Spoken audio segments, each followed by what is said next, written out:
Ken Usada é um estudante de ensino médio comum com notas e sonhos acima da média, como qualquer pessoa normal. Desde que aprendeu a ler e escrever, ele foi forçado a viver com sua deficiência. Em alguns casos, Ken se esforçava demais para ser extraordinário e tem tido bastante dificuldade em ser, especialmente quando se trata de conquistar garotas.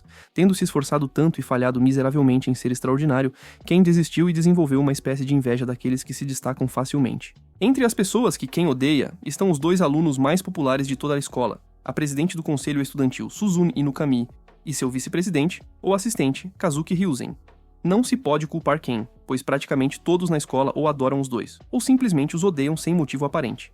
Até alguns dos estudantes podem jurar de pés juntos que a dupla está namorando, e se alguém olhar de perto, fica claro que não estão. É um dia normal, como qualquer outro, e as nuvens de tempestade se juntam para uma forte chuva. Também era a hora de fechamento naquele momento, mas alguns dos estudantes tiveram que parar o que estavam fazendo apenas para olhar a majestosa presidente e seu vice-presidente caminhando pelo corredor com expressões sérias de confiança irradiando de seus rostos. Enquanto caminham pelo corredor, Suzune fala com seu vice-presidente sobre uma discussão que tiveram que conduzir a respeito do bem-estar dos estudantes, e Kazuki, o vice-presidente do conselho estudantil, assegura a ela que tem todos os documentos necessários para elaborar um bom argumento. Feliz por ter uma pessoa tão competente cuidando disso, Suzune sorri enquanto ela e seu vice-presidente entram no escritório e desaparecem de vista. Em outra parte da escola, Ken se despede de seus amigos enquanto eles se dispersam para ir para suas casas.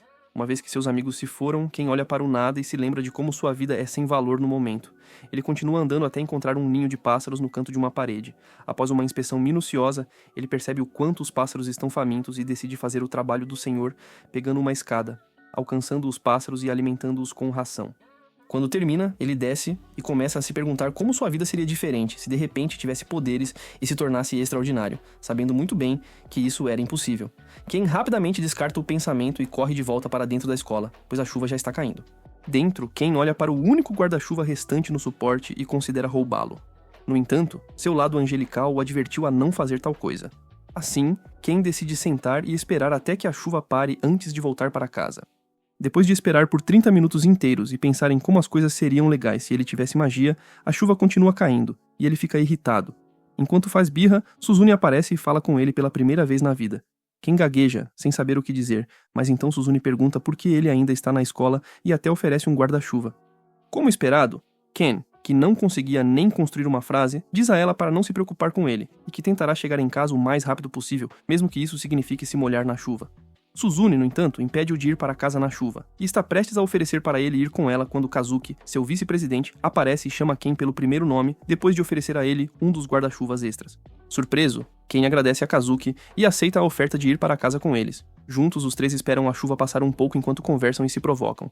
Eventualmente, quando a chuva diminui um pouco, eles seguem caminho. No caminho para casa, Ken pergunta a Kazuki por que ele esconde esse lado dele dos outros alunos, especialmente dos meninos. Kazuki diz que é porque as meninas falam demais com ele, e isso pode ter irritado os meninos muito mais do que ele esperava. Satisfeito com a resposta dele, Ken passa a perguntar a Suzune sobre ela mesma. Ele diz a ela que a imagina como uma mulher forte que tem tudo resolvido. Infelizmente, Suzune destrói qualquer esperança dele se sentir ele mesmo, e diz que é apenas uma garota comum do terceiro ano do ensino médio. Kazuki e Ken ficam um pouco sérios e incentivam Suzune a ter uma opinião melhor de si mesma. Neste ponto, Ken pergunta diretamente se eles estão namorando, e os dois pausam por um momento para responder a ele. Ao contrário do que os rumores contam, Suzune e Kazuki não estavam namorando, e eles contaram isso a Ken. Ken para com as perguntas e continua observando os dois prodígios brincarem um com o outro na sua frente. Segundos depois, Suzune fica curiosa e pergunta a Ken e Kazuki o que eles pensavam em fazer depois da escola. Kazuki diz que ainda não decidiu, mas então fica curioso e pergunta a Suzune por que ela fez essa pergunta. Suzune diz a ele que tem sido muito competente e está entediada com seu dom, pois geralmente completa todos os seus objetivos em um período tão curto. Ela até menciona que às vezes não sente que está onde deveria estar e está ansiosa por um milagre para acontecer. Mal sabia ela que o impossível estava prestes a acontecer. Tudo começou quando uma faísca elétrica no ar quase fez os fios das linhas de energia acima deles se romperem e os matarem. Nesse momento, Kazuki e Suzune começam a ouvir sons fracos de sinos batendo uns contra os outros. Eles perguntam a Ken se ele consegue ouvir algo, mas Ken diz que não consegue ouvir nada. De repente, Ken se aproxima dos dois, e um círculo mágico amarelo brilhante aparece embaixo deles. Sem chance de escapar, o círculo instantaneamente teletransporta Ken, Kazuki e Suzune para outro mundo, e eles acordam e se encontram em outro mundo. Kazuki acorda Ken, e quando ele o faz, ele luta para entender o que está acontecendo. Ele vê Kazuki com uma expressão bastante preocupada, e percebe que ele estava certo. Eles foram convocados para outro mundo. Ainda pior, Eles estão atualmente no palácio de um rei naquele mundo. Quando ele se vira para ver Suzune, a encontra inquieta de felicidade com a ideia de ter sido teletransportada para outro mundo. O rei do reino de Linger, Rei Lloyd Vulgas Linger, se apresenta com o coração pesado e explica a si mesmo e a razão para convocar os três para o seu mundo. De acordo com sua história, esses três estavam sendo convocados para serem heróis para o mundo deles, pois estavam sob ataque do Senhor dos Demônios, que tentaram afastar alguns anos atrás. Agora que o Senhor dos Demônios está de volta, e melhor, com mais poder sob seu comando, este feitiço mágico, a invocação de heróis, foi seu último recurso, pois nunca tiveram outra escolha a não ser fazê-lo. O rei implora a todos os três que o ajudem a derrubar o nefasto Senhor dos Demônios. Depois de ouvir tudo o que o rei acabou de dizer, Kazuki o interrompe e o amaldiçoa por trazê-los para o seu mundo sem o consentimento ou vontade deles. Eles também têm famílias que gostariam de cuidar, e ele exige que sejam levados de volta ao seu mundo naquele instante. Com um olhar triste no rosto, Lloyd diz a ele que não há como enviá-los de volta ao seu mundo, pois o feitiço de invocação de heróis é unilateral. Com isso, o rei rói. Kazuki fica seriamente irritado e decide socar o rei. No entanto, seu guarda interveio e Ken implorou para ele se acalmar. Então, ele se acalmou. Sabendo que cometeu um grande erro, o rei desce do trono e se ajoelha diante dos heróis iminentes para implorar por sua ajuda. Antes de aceitar suas ofertas, Suzune finalmente fala e pergunta como eles sabem que são heróis em primeiro lugar, apesar de não saberem nada sobre eles. Nesse momento, a assistente maga do rei, o Elsie, se levanta e explica a eles que o som do sino que ouviram antes de serem convocados foi o que os qualificou como heróis em primeiro lugar. Uma coisa ressoou em suas mentes e eles se lembraram que Ken reclamou de não ter ouvido o som inicialmente. Isso significa que Ken está apenas acompanhando? Bem, para descobrir isso, a senhora Wells leva os três à biblioteca para descobrir suas afinidades mágicas. Para fazer isso, no entanto, cada um deles terá que colocar as mãos em uma bola de cristal e deixá-la brilhar. A cor que a bola brilhar indicará sua afinidade mágica. Suzune vai primeiro e descobre que sua afinidade é trovão depois que a bola adquire um tom amarelado. Enquanto Suzune verifica seus poderes, Kazuki tenta provocar uma reação de Ken ao perguntar sobre seus sentimentos após descobrir que pode ser inútil. Ken diz que não há nada que ele possa fazer sobre isso agora, então só pode tentar ser positivo e deixar o destino levá-lo aonde precisa ir. Kazuki, que parece bastante impressionado com o raciocínio de Ken, elogia seu processo de pensamento e se aproxima da bola de cristal para descobrir sua habilidade mágica. Seu poder emite um brilho esbranquiçado na bola, indicando que ele tem uma forte afinidade com a magia de luz. Kazuki parece bastante desapontado com isso, mas então Suzune fica provocativa e zomba de Kazuki por sua afinidade. Ken tenta dissuadi-la, mas Suzune o enfrenta e o coloca em seu lugar. O Elsie diz a Kazuki para não ficar muito desapontado com seus poderes, pois ele tem o poder de dissipar o mal. Kazuki volta para o seu lugar e espera Ken fazer a sua parte. Ao colocar a mão no cristal, um brilho verde intenso surge, e Ken fica um pouco desapontado também. Após fazer alguns comentários sobre sua afinidade mágica, Kazuki e Suzune se viram para o Elsie, apenas para encontrá-la completamente chocada ao ver uma cor tão rara aparecer. Sem dizer uma palavra, o Elsie leva Ken ao rei e explica a ele o brilho da bola de cristal. Ao ouvir que a cor de Ken é verde, o bonito e alegre rei fica seriamente preocupado com a segurança de Ken, já que, na época, o poder de Ken era extremamente raro e difícil de encontrar. Para protegê-lo da única outra pessoa que tem tal poder, Lloyd considerou levá-lo para longe do reino. Antes de terminar sua reunião, a segunda portadora da magia de Ken, Rose, com o cabelo verde e um aguçado senso de presença, que também é a capitã da equipe de resgate, invade os aposentos do rei sem ser anunciada e pergunta pelos resultados da invocação do herói. O rei fica extremamente assustado com Rose quando ela pergunta sobre os resultados das verificações de afinidade. Depois de dar alguns passos na sala, ela encara Ken e pede ao rei que lhe diga quem ele é. Assustado, Lloyd diz a ela que é apenas uma pessoa normal que se perdeu e se misturou durante a invocação do herói. Felizmente, Rose acredita nele e pergunta o nome de Ken. Após as apresentações necessárias, Elsie decide levar Rose à sala da bola de cristal para que ela possa verificar os outros heróis. Rose segue e sai da sala bem devagar. Antes que ela pudesse sair do alcance da audição, o bobo do Ken solta a cor de sua bola de cristal e diz a Rose que é verde. Rose se vira e pede a sua majestade para deixar ela levar o garoto emprestado. Elsie rapidamente conjura um feitiço de concha de água que leva Ken bem alto no céu. No entanto, Rose seguiu a concha de água e libertou Ken dela depois de nocauteá-lo. Ao fazer isso, ela agradece ao rei pelo seu serviço e leva Ken de volta para seu esconderijo. Enquanto isso, Elsie volta para os outros dois para acalmar suas mentes sobre o amigo. Ela explica o mistério por trás da cor verde e diz que apenas magos raros, que se acredita terem poderes de cura, possuem tal tonalidade. Enquanto conversam, Rose está levando Ken para seu esconderijo para treiná-lo usando seu estilo de treinamento não convencional, e não há nada que possam fazer a respeito. Ao anoitecer, Rose se senta com Ken e o apresenta tanto ao seu esconderijo, que é seu novo lar, quanto aos seus meninos, todos os 5. Os rapazes, que parecem estar chapados de alguma zazá, prendem Ken na parede e se apresentam a ele. Rose afasta os rapazes de Ken e os avisa para não assustarem o pobre Ken. depois de repreendê-los, enviando-os. Ela os apresenta como seus colegas de casa, que não são magos, e diz a Ken que planeja incutir nele os truques de aprender magia de cura. Para piorar as coisas, ela informa que o treinamento dele começa no dia seguinte. Aquela noite Ken fica muito inquieto, pois não consegue dormir. Eventualmente, ele fica cansado demais para ficar acordado e adormece. Enquanto isso, Rose estava ansiosa para ver como Ken se tornaria com o tempo. Ela fica junto à janela e se pergunta o que vem a seguir. Na manhã seguinte, Ken acorda após ter um pesadelo sobre ser teletransportado para outro lugar, apenas para descobrir que é realmente verdade, e que ele está vivendo sua vida em outro mundo. Ele verifica o quarto para ver se corresponde ao do seu sonho, e, infelizmente, corresponde. Um dos homens de Rose, que estava preparando o café da manhã para todos, abre a porta para ver como Ken está. Quando descobre que ele está acordado, cumprimenta-o e fala sobre os convidados que virão cumprimentá-lo. Ken se levanta da cama e se arruma para que seus amigos o encontrem em boa forma. Em poucos momentos, tanto Suzune quanto Kazuki chegam à casa de Rose para ver seu amigo, Ken. Durante o encontro, Ken não poupa esforços para narrar as coisas horríveis que passou com Rose quando ela descobriu que ele tinha magia de cura. Para piorar as coisas, Ken se lembra de que deve passar por um treinamento infernal com Rose nas próximas semanas e fica ainda mais triste. Suzune e Kazuki sentem pelo amigo, pois podem ver o quão preocupado ele está com o treinamento iminente com Rose. Suzune pergunta se ele realmente quer passar pelo treinamento, e Ken diz a ela que tem que fazer isso, para ficar mais forte e protegê-los no campo de batalha. Suzune se anima e elogia Ken por ser bravo e corajoso. Ela também fala sobre o regime de treinamento deles e informa que começarão o treinamento de esgrima naquele mesmo dia. Ken olha para os uniformes deles e os elogia. Kazuki, após ouvir tantas palavras inspiradoras de seu amigo Ken, dá-lhe um tapinha nas costas e agradece por inspirar todos a se esforçarem mais. Após esse gesto, tanto Kazuki quanto Suzune retornam ao seu grupo e se despedem. Ken observa enquanto seus amigos se afastam dele e espera que o treinamento deles corra bem. Ele fica um pouco preocupado com o bem-estar deles, mas eventualmente aprende a confiar neles e deixá-los fazer o que querem. Alguns segundos depois que seus amigos saem, Rose abre a porta atrás de Ken para cumprimentá-lo e lembrá-lo sobre o treinamento. Ken, ao vê-la, congela em sua posição e pede desculpas por ver seus amigos pelas costas dela. Com uma expressão séria, Rose diz a Ken para não se preocupar com isso, pois ele sempre será livre para ver quem quiser. Ela então entrega a ele um diário novo em folha e o incentiva a registrar seu regime de treinamento diário e seus pensamentos sobre isso no diário, pois isso ajudaria no treinamento geral e o ajudaria a ajustar-se a quaisquer problemas que encontrar durante o treinamento. Uma vez que ela tem certeza de que Ken entendeu a mensagem, ela diz para ele se preparar para começar o treinamento após o café da manhã. Então ela volta para dentro de casa para tomar café da manhã. Ken engole em seco e percebe que o infame treinamento infernal está prestes a começar em algumas horas. Algumas horas após o café da manhã, Ken finalmente começa o treinamento.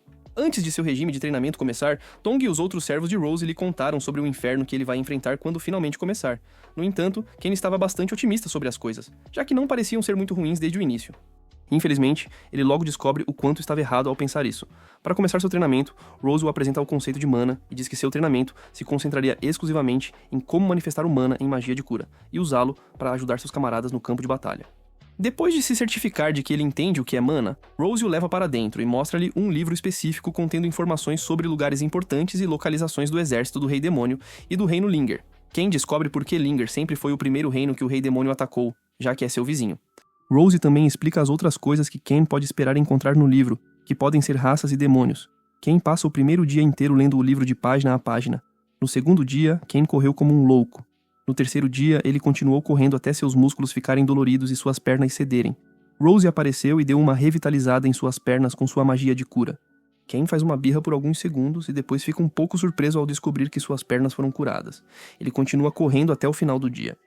No quarto dia, ele começa a treinar com os outros membros da equipe de Rose. Eles zombam de quão lento e atrasado Ken estava enquanto corria com eles, mas Ken tentou acompanhá-los. Rose percebe que ele está ficando para trás e faz comentários sarcásticos sobre sua corrida. Ken, que já estava cansado de ela chamá-lo de nomes, quase xinga ela, mas então decide se controlar e evitar levar um tapa na cabeça. No sexto dia, Ken correu na chuva e tropeçou depois de ser insultado por Rose em um momento. Ele se levanta e de repente nota o brilho verde de energia de cura em suas mãos. Isso o faz perceber que pode estar aprendendo a manifestar magia de cura à vontade agora. No dia seguinte, que é o sétimo dia, Ken leva uma surra de Rose depois de desacelerar novamente. Para piorar, Rose aumenta a dificuldade do teste e o joga para o alto sem motivo.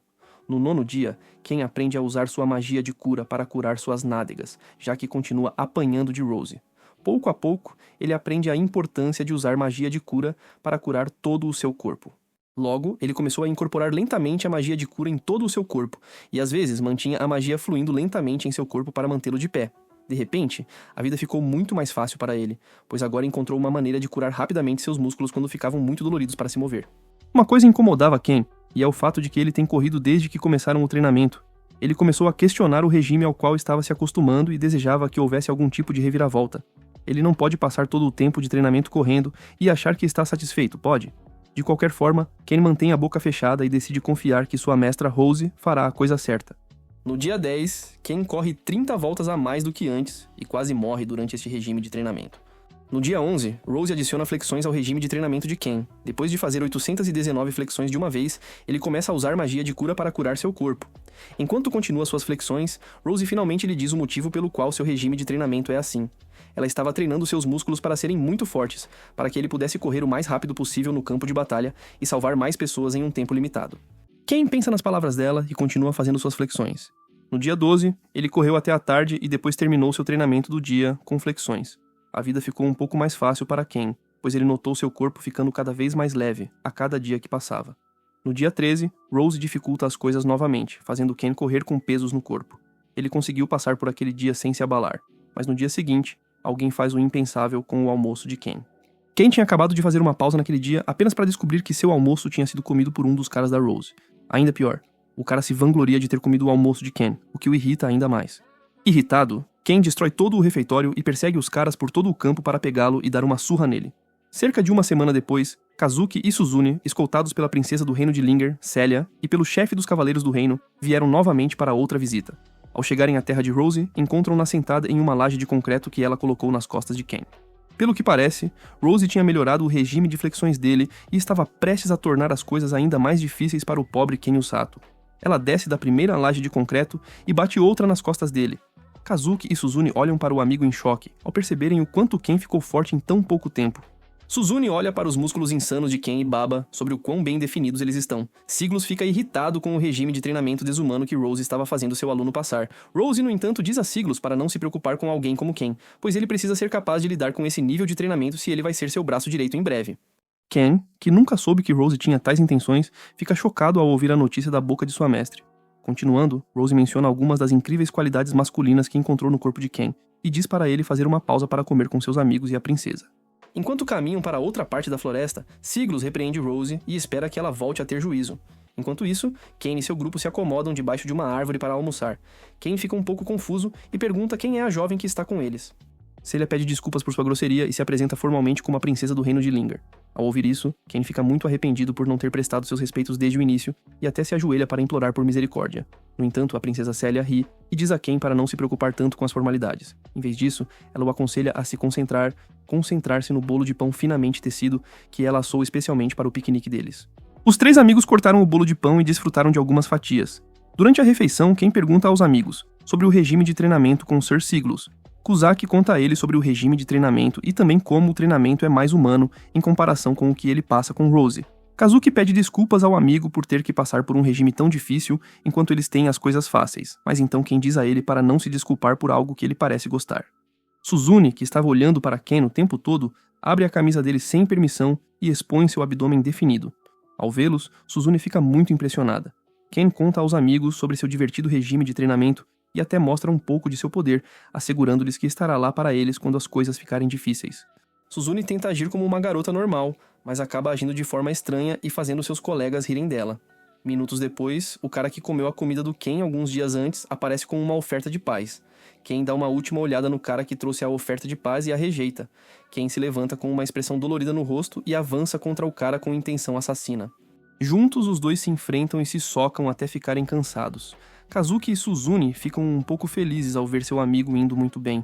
A julgar pela aparência das coisas, Ken parece tê-lo superado, e isso lhes deu o impulso de confiança necessário para treinar mais.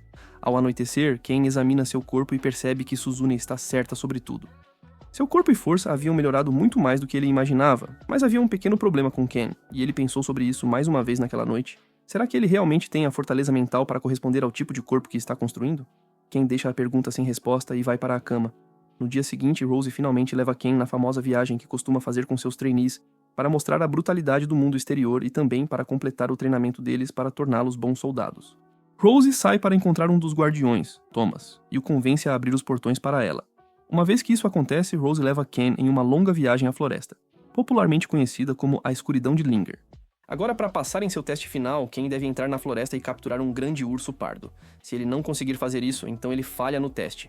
Ken se levanta e reclama um pouco sobre sua incapacidade de lutar, mas Rose não é de aceitar desculpas, então ela o levanta e o joga no ar e na floresta. Ken encara sua vida chegando ao fim enquanto cai livremente para o meio da floresta de Linger a velocidades incríveis. Em um momento durante sua descida, ele imagina seu nome nas notícias relatando que foi morto por Rose, mas então ele sabe que seria o pior covarde se permitisse morrer dessa forma. Então, Ken decide sobreviver até o fim e terminar a missão a tempo. Para isso, ele envolve todo o seu corpo em uma aura de cura e inicialmente atinge galhos na sua descida. Quando está perto do chão, Ken assume a posição de cachorro olhando para baixo e levanta seus punhos musculosos para socar o chão onde vai pousar. As táticas de pouso de Ken funcionam bem, e isso o ajuda a fazer um pouso seguro sem sofrer ferimentos graves. Agora que ele está na floresta, é agora ou nunca. Ken pensa mais uma vez nos grandes ursos pardos e estremece ao pensar em ter que caçar um deles. Justo quando ele pensou que estava seguro, um grande urso pardo branco aparece atrás dele e ameaça acabar com ele ali mesmo. Ken sente sua vida passar diante de seus olhos enquanto seu corpo congela no tempo, sem saber o que fazer no momento. Eventualmente, ele reúne forças e corre o mais rápido que pode para salvar sua vida, completamente assustado com o enorme urso que o persegue. O urso também acompanha a velocidade de Ken e até a iguala em algum momento. Ken percebe isso e aumenta sua velocidade curando seus músculos cansados repetidamente.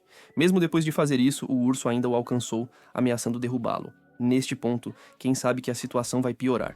Então, ele força sua mente a pensar em uma maneira fácil de sair desse problema, para que tanto ele quanto sua mente possam ser salvos. Além disso, comparado ao regime de treinamento infernal que ele sobreviveu com Rose, este urso não é nada. Ken pensa rápido e elabora um bom plano para manter os ursos escondidos. Ele leva o urso até a beira de um penhasco, apenas para poder isolá-lo e derrubá-lo quando o encurralar. Infelizmente para Ken, o papai urso tinha reforços. E antes que ele percebesse, 2 grandes grizzlies azuis se juntam ao Papa Bear para perseguir sua presa musculosa. Ken rapidamente esquece o plano brega que tinha antes e corre o mais rápido que pode para o meio do nada. Felizmente para ele, ele encontra uma cachoeira bem na sua frente e não hesita em pular na cachoeira. Felizmente, os ursos ficam um pouco assustados com a altura, então param na beira e voltam às suas atividades diárias normais. Bem, lá se vai o almoço deles. Depois de mergulhar de cabeça na cachoeira, Ken consegue chegar à margem do rio. Ele se levanta e começa a secar suas roupas para a noite. Em seguida, ele desempacota sua mochila para verificar seus suprimentos e encontra apenas algumas rações de emergência, um cantil e uma faca, sem nada para acender uma fogueira. Ken pega uma noz com casca das rações de emergência e morde o mais forte que pode para chegar ao interior macio e carnudo. Bom apetite, Ken-kan. Depois de jantar, Ken ouve um rugido muito alto à distância. Mesmo assim, ele ignora o rugido e descansa para o dia seguinte. Antes de dormir, ele encontra uma árvore perto dele e usa sua faca para fazer um sinal nela para marcar seu primeiro dia na selva. Na manhã seguinte, Ken acorda e começa seu trabalho diário, que é caçar os ursos. Ele decide aprender 1 ou 2 coisas sobre seu alvo antes de se aproximar demais deles. Para isso, ele passa o dia marcando territórios e investigando locais populares para os ursos. Em um momento, ele encontra marcas de arranhões em um tronco de árvore específico e fica em alerta máximo, pensando que um urso está por perto. Ele ouve alguns ruídos nos arbustos próximos e pega sua faca para lutar contra o que quer que venha das árvores. Para sua surpresa, um pequeno coelho preto coloca a cabeça para fora dos arbustos para verificar a pessoa além do arbusto. Ken Usato olha mais de perto para o coelho e descobre que ele está um pouco machucado na pata traseira direita. Ken se aproxima do coelho e usa sua magia de cura para remover o ferimento. Quando termina, ele acaricia o coelho e volta ao seu trabalho diário. Depois de correr por alguns segundos, ele se vira e encontra o coelho seguindo-o. Ele tenta espantar o coelho, mas acaba apenas forçando-o a segui-lo.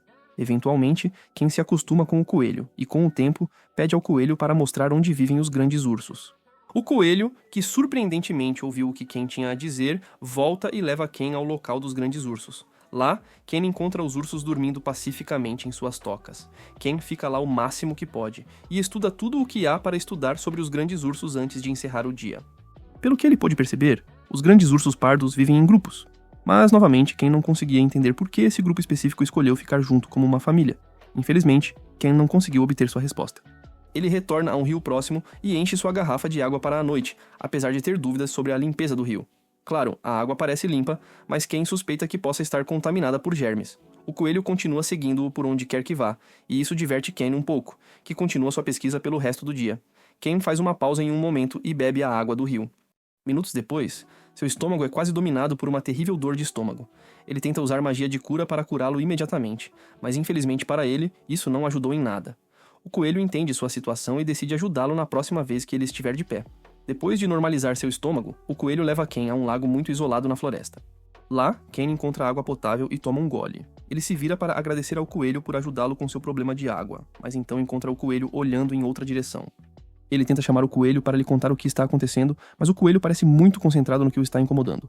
O coelho ignora Ken e sobe em uma árvore antes de instar Ken a ir até lá com ele. Ken sobe na árvore e não encontra nada na frente dela. Ele então se vira novamente para verificar o coelho e o encontra tremendo como se soubesse o que estava por vir. Ken olha novamente à sua frente e, nesse momento, encontra a horrível serpente gigante rastejando pelo chão da floresta. Agora, essa serpente é conhecida por atormentar os animais da floresta por anos a fio, e até o coelho, que não tinha medo dos grandes ursos, estava extremamente assustado com esta. Ken lutava para entender o que estava acontecendo à sua frente, pois nunca tinha lido nada sobre tal serpente antes. Se há uma coisa que ele poderia destacar é que a sede de sangue da serpente poderia arrepiar a espinha de Hércules. Ken se proíbe de chegar muito perto da serpente e espera pacientemente até que ela passe por ele. No quarto dia, Ken continua sua pesquisa sobre os grandes ursos. Inicialmente, ele os acha fofos, mas, novamente, ele sabe que tem que confrontar e derrotar um deles se quiser passar no desafio de Rose. Ken mantém sua faca no bolso e espera pelo dia seguinte antes de desafiar o grande grizzly branco. No dia seguinte, há uma forte chuva, e Ken se levanta e se prepara para entrar na chuva intensa para começar suas atividades do dia. Mas então o coelho segura suas pernas e o impede de entrar na chuva para pegar sua coisa. Quando a chuva para, Ken volta para a estrada e se dirige à toca do grande urso pardo para fazer o que precisa e passar no desafio. Ao chegar lá, ele encontra os ursos, tanto o papai urso quanto os outros, todos espancados e mortos como animais atropelados. Ken sorri diante de sua desgraça e se pergunta o que Rose dirá quando descobrir o que aconteceu. Ele investiga um pouco mais e percebe que a grande cobra deve ter matado eles.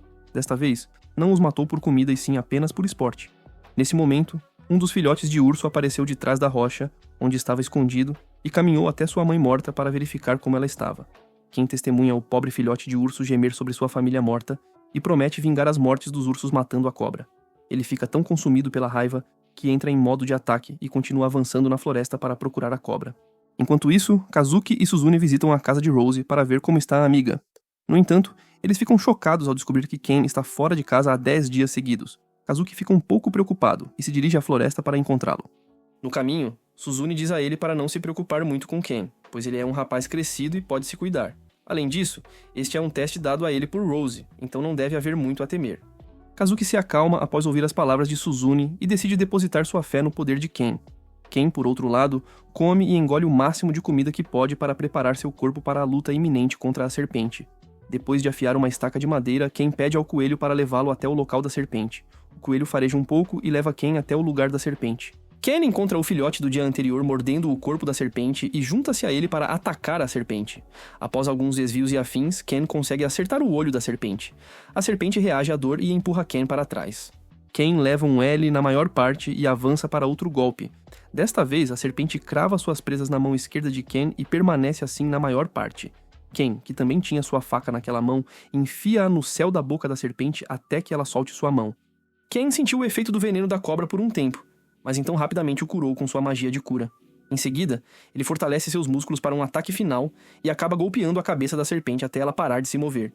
Ken recupera o fôlego após uma vitória esmagadora e sorri quando o filhote se aproxima para agradecê-lo por vingar sua família. Ele promete curá-lo assim que retirar todo o veneno de cobra de suas mãos.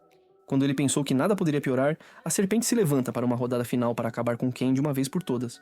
Incapaz de se levantar, Ken espera pela sua morte e culpa Rose por tê-lo enviado em uma missão tão perigosa. Poucos momentos antes de ter sua cabeça cortada pela serpente, Rose aparece e esmaga a cabeça da serpente com sua força incrível. Assim que termina com a cobra, ela pisa na cobra e garante que acabe de verdade desta vez. Chocado, Ken pergunta a ela como conseguiu encontrá-lo a tempo. É então que Rose revela que o coelho é Kukuru, seu animal de estimação, que ela enviou para vigiá-lo durante todo o teste. Ela diz a Ken que o ferimento na pata traseira direita de Kukuru foi apenas uma encenação para ganhar sua confiança. Então ela menciona que estava sempre por perto para intervir caso algo acontecesse com ele, então não havia nada com que ele devesse se preocupar. Embora ela tivesse planejado intervir o mínimo possível, não havia como prever o que poderia acontecer. Ken pergunta a ela sobre a serpente, e ela lhe diz que é uma serpente criada pelo exército do Senhor Demônio. Ziglis não conseguiu derrotá-la na invasão anterior, e ela escapou para a floresta para continuar sua vida. Ela então passa a te explicar que a serpente era tão forte que até 8 homens teriam dificuldade em lutar contra ela. Ken xinga-a por colocá-lo em tanto perigo, mas novamente Rose disse que queria que ele experimentasse lutar contra algo muito mais forte do que ele. Até agora, ele estava sendo bem interessante de assistir. o filhote de urso ao lado de Ken rosna para Rose por colocar a vida de seu amigo em perigo. Ken, como, no entanto, levantou-se e acariciou o urso até ele se acalmar. O urso abraça Ken e realmente gosta dele.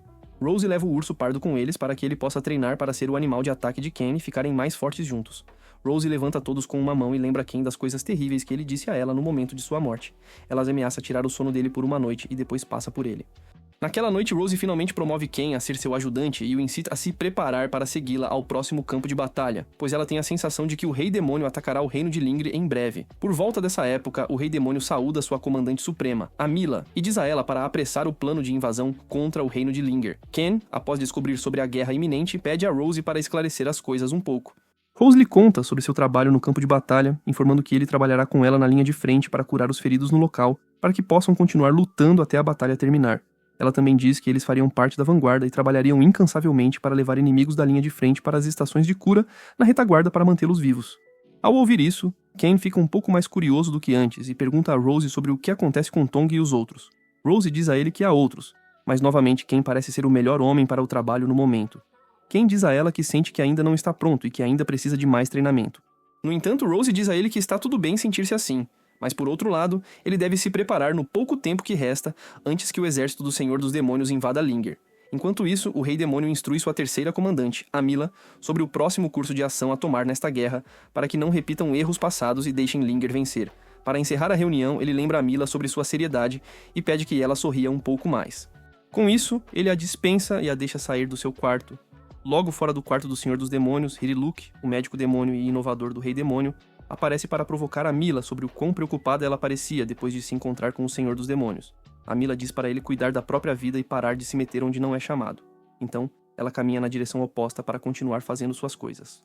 Hiriluk a impede de sair do seu lado e a convida para ver seu mais recente design de monstro para a guerra contra o reino de Linger. Vendo que não tinha nada para fazer, a Amila decidiu seguir Hiriluk para conferir seu último protótipo. Ao chegar à oficina dele, ela descobre que o novo protótipo é uma melhoria em relação à cobra demoníaca anterior que Ken matou na floresta naquela época. A Amila não fica nem um pouco impressionada com as semelhanças, e Hiriluk percebe isso. Para acalmar seu coração, ele diz à comandante que a cobra é altamente venenosa, e tem um corpo grande com presas afiadas. Depois disso, ele nomeou o projeto Protótipo de Monstro feito por Demônio 72, Baljinak. Amila o lembra do que aconteceu com a versão anterior da cobra demoníaca e diz que sente que o mesmo destino acontecerá a esta cobra demoníaca no futuro. Hiriluk é lançado em uma onda de reclamações enquanto tenta provar a ela que esta cobra é muito melhor do que a última. Ele até conta a ela sobre o soldado que derrubou o anterior e menciona o nome dele, Siglis. Amila, no entanto, relembra as verdadeiras dores de cabeça do exército Linger, que é a equipe de resgate, especialmente sua líder, Rose, que ordena que seus trabalhadores corram pelo campo de batalha e recolham soldados feridos antes de levá-los para a parte traseira do campo de batalha para curá-los. Dessa forma, eles podem minimizar suas baixas significativamente. Amila também confessa que Rose é uma lutadora de primeira classe, o que a torna muito irritante de lidar. Além disso, Rose parece guardar um rancor muito profundo contra o mestre deles e quer fazer algo a respeito. Infelizmente, havia muito pouco que Amila pudesse fazer a respeito, já que ela está proibida de lutar na linha de frente, agora que é uma comandante. Mas não se preocupe, pois ela tem alguém que pode ajudá-la a matar Rose no campo de batalha. Ela chama a pessoa de Mago Imortal das Trevas, o Cavaleiro Negro. Muito cedo na manhã seguinte, Ken acorda um homem feliz, que acabou de dormir em uma cama após um mês inteiro de treinamento e dormindo nas pedras duras. Ele se levanta da cama e vai para o quintal para oferecer ao seu urso pardo azul, a quem chamou de Blurin, uma boa refeição de frutas. A dupla come a refeição juntos e se aproxima enquanto devoram a deliciosa fruta. Logo, o coelho preto de antes aparece e encanta Ken para que ele lhe dê um pouco da fruta para comer. Rose aparece um pouco depois e pega Ken, chamando o urso de Blurin. Ela verifica para confirmar se esse é realmente o nome que Ken deseja dar, e ele diz que sim. Ela diz a Ken que já relatou o urso ao rei, que lhe concedeu permissão para ficar com o urso. No entanto, se o urso for se tornar um membro integral da equipe de resgate, então terá que merecer seu lugar e fazer algo extraordinário.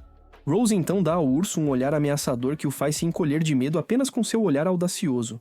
Ken tem a sensação de que Rose quer que Blurin se torne útil naquele instante, então ele pergunta a ela o que ela quer que o urso pardo azul faça. Rose imediatamente encontra um regime de treinamento de simulação tedioso para Ken e seu precioso urso. Em poucos minutos, Rose faz Ken colocar alguns pesos e também carregar Blurin para começar o treinamento de simulação. Uma vez feito isso, ela explica o objetivo do treinamento para ele, que é imitar a realidade do campo de batalha. Ken deve imaginar Blurin como um soldado ferido que ele deve salvar antes que morra. Para completar o treinamento, Ken tem que correr várias milhas para chegar à retaguarda da linha de frente, para que Blurin possa chegar a tempo. Ken começa seu treinamento a sério e corre devagar no início, apenas para conservar mana. No entanto, Rose grita para ele manter o ritmo para que Blurin não perca a vida devido à sua lentidão. Depois de correr apenas alguns metros para frente, os capangas de Rose começam a sair dos arbustos perto do caminho para atacar Ken, como o inimigo faria em um campo de batalha real. Embora Ken fique surpreso com isso, ele ainda consegue evitar se machucar. Eventualmente, ele escapa de todos os ataques surpresa e sobrevive à primeira hora do desafio.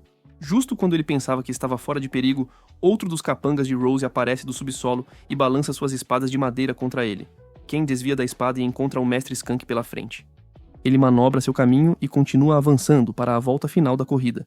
Depois de correr por 4 horas seguidas sem parar, o corpo de Ken finalmente cede e ele desmaia de exaustão. Pouco depois, Rose aparece e dá uma bronca nele sobre o motivo de ter se esgotado tão facilmente. Julgando pelo treinamento que ela deu a ele, Ken deveria aguentar pelo menos 6 horas de corrida contínua carregando alguém ou algo nas costas.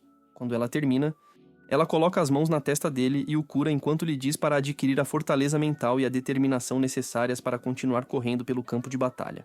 Depois de curá-lo, ela lhe dá uma breve pausa e instrui-o a continuar correndo pela cidade do castelo com Blurin depois que sua mana estiver totalmente recuperada.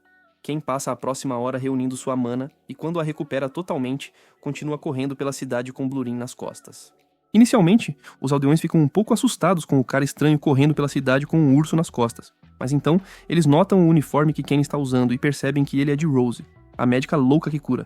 Ken continua correndo até encontrar uma barraca vendendo a fruta que ele e seu urso estavam comendo mais cedo naquela manhã. O dono da barraca chama as frutas de Peflis e menciona que são uma especialidade do reino. Seguindo em frente, Ken pede à mulher que lhe diga por que os aldeões não se importam com ele correndo pela cidade com o urso. A mulher diz que é por causa do uniforme que ele está usando. Confuso, Ken pede mais esclarecimentos e a mulher diz que os aldeões já estão acostumados a ver homens loucos e assustadores correndo pela cidade com esse uniforme, então aprenderam a não pensar muito nisso. Ken de repente entende e agradece por falar com ele. Quanto à fruta, ele não tinha dinheiro para comprá-la, então disse a ela que voltaria na próxima vez. A senhora oferece a fruta de graça, e Ken a aceita de boa fé antes de dar ao seu urso. Logo, ele vai embora, e uma senhora com orelhas de gato chamada Amako aparece do prédio atrás da barraca para perguntar à senhora sobre o membro da equipe de resgate que ela acabou de ver. Nada de importante sai da conversa delas, então tudo volta ao normal. Ken continua se movendo em direção aos terrenos do castelo e considera encontrar seus colegas, Kazuki e Suzune. No caminho, no entanto, um cara loiro o vê e corre atrás dele enquanto chama seu nome até desmaiar. Ken olha para trás e encontra o pobre homem deitado no chão. Ele o levanta, cura-o e se apresenta adequadamente como Ken de Rose. O loiro também se apresenta como Orga Fluer, uma das outras 2 pessoas sobre as quais Rose estava falando. Ken rapidamente se familiariza com Orga e descobre o quão impressionante ele é. Orga o elogia por ter passado pelo pesado treinamento do capitão e informa que ele é um dos curandeiros que fica na parte traseira do campo de batalha. Além disso, ele é um curandeiro mais fraco do que Ken e não consegue se curar quando está ferido. Ele também fala a Ken sobre sua irmã, que o apoia no processo de cura, e diz que todos tentam trabalhar juntos para curar o máximo de pessoas possível. Ken lhe diz que o capitão lhe disse para se juntar à vanguarda, mas então ele acha que não está apto para o trabalho. Embora esteja surpreso com a descrição do trabalho, Orga ainda tenta explicar a complexidade do trabalho para ele, e o informa que ele será a única esperança para os soldados lutando na linha de frente. Assim que termina de falar, Orga se levanta e se prepara para sair. Ken também se levanta e pega Blurin para continuar se movendo pela cidade. Antes de partir, Orga diz a Ken para não odiar muito Rose, pois ela é apenas um pouco desajeitada com as pessoas, mas geralmente tem boas intenções. Ken o assegura para não se preocupar muito com ele, pois ele não guarda tanto rancor contra Rose. Ken sai logo depois, deixando Orga com sua irmãzinha, Ururu, que vem correndo para ver como ele está. Depois de correr mais alguns metros, Ken chega na entrada do castelo e é deixado entrar pelo guarda sem qualquer problema. Ao entrar, ele atravessa a multidão segurando Blurin e encontra Suzune treinando suas habilidades de esgrima com seus colegas. Suzune o vê em breve e interrompe seu treinamento para falar com seu amigo. Depois de se sentar com ele, Ken a apresenta ao seu urso pardo-azul e continua falando, apenas para perceber Suzune perdida em pensamentos. Quando ela volta à realidade, pede a Ken para permitir que ela toque o urso, ao que ele responde que sim. Suzune tentou tocar o urso, mas o urso acabou batendo na mão dela, então ela tenta novamente e o urso morde a mão dela. Surpreso, Ken mostra a ela como tudo é feito, mas ainda acaba tendo sua mão mordida. Mais tarde, ambos os amigos sentam-se perto da fonte para relaxar. Ken nota os calos nas mãos de Suzune e os cura imediatamente com sua magia de cura. Depois que tudo está curado, Suzune pergunta a Ken se ele pode passar para vê-la. Ken parte o coração dela ao dizer que estava lá apenas para ver Kazuki. Embora desapontada, Suzune diz a ele que Kazuki está atualmente fora da cidade em uma viagem com Siglis para caçar monstros e ganhar experiência.